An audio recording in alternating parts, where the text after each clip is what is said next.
Okay, now I'm going to show you how to factor a perfect square trinomial. So a perfect square trinomial is always in the form of a squared plus 2ab plus b squared, or a squared minus 2ab plus b squared.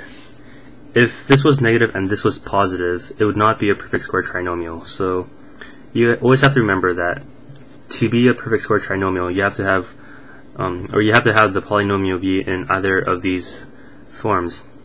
So when you factor a perfect square trinomial out, you would get either a plus b squared or a minus b squared from either of these equations. So let me show an example of how a perfect square trinomial works. So given the equation y squared plus 14y plus 49, you can see that if you do the reverse FOIL method, you would get a y from the first equation, and you know that you have to find a number. When you multiply it together you get 49, and when you add it together you get 14. So that would of course be 7, because when you multiply 7 by 7 you get 49, and 7y plus 7y equals 14. So this can simplify down to the form of y plus 7 squared. Okay, so let's try a different one. Given the formula 9x squared minus 30xy plus 25y squared, we have to find two sets of polynomials that multiply together to get this. So we know that from the first equation we can use 3x, because 3x times 3x is 9x squared.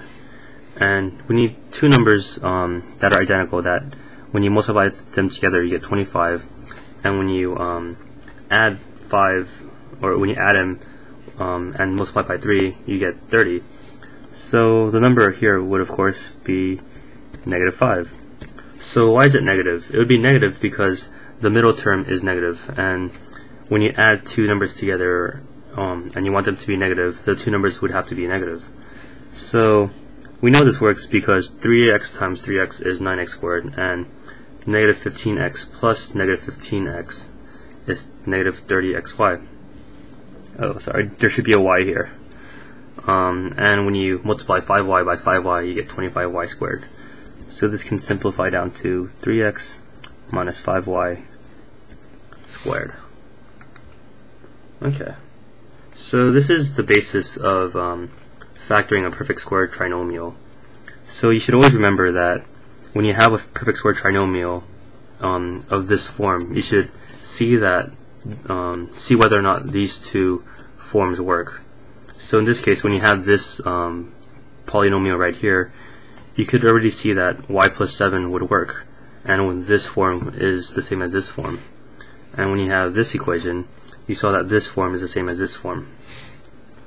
And you should always remember that when it comes to factoring polynomials, a lot of it comes back to guessing and checking, working with different numbers, and just seeing if in the end it works out.